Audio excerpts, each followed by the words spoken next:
An apostolic letter is a document of papal magisterium, less solemn than an encyclical, but of great importance. John Paul II published one after closing the Jubilee year in 2000. In the letter, the Pope combines the greatest lines and explanations of the Jubilee, so that these intense months are not reduced to a mere theory of mercy. The title translates to mercy and misery. St. Augustine used this expression to remember the scene of the Gospel in which they wanted to stone an adulterous woman and Jesus forgives her.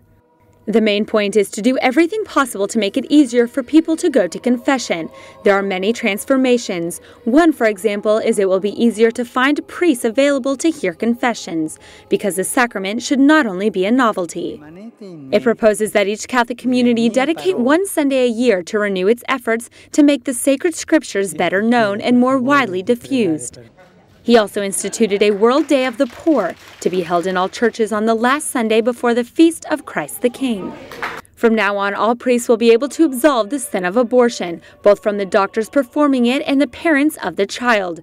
Previously, only bishops could absolve people from this sin.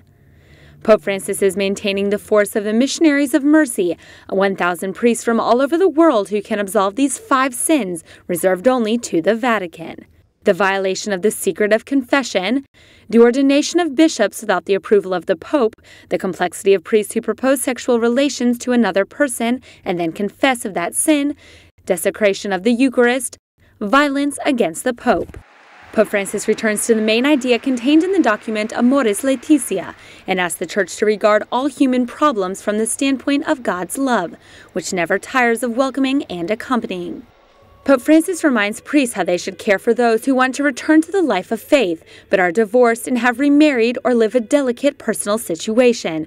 It is a matter of exercising a careful, profound, and far-sighted spiritual discernment, so that everyone, none excluded, can feel accepted by God, participate actively in the life of the community, and be part of that people of God which journeys tirelessly towards the fullness of His kingdom of justice, love, and forgiveness and mercy.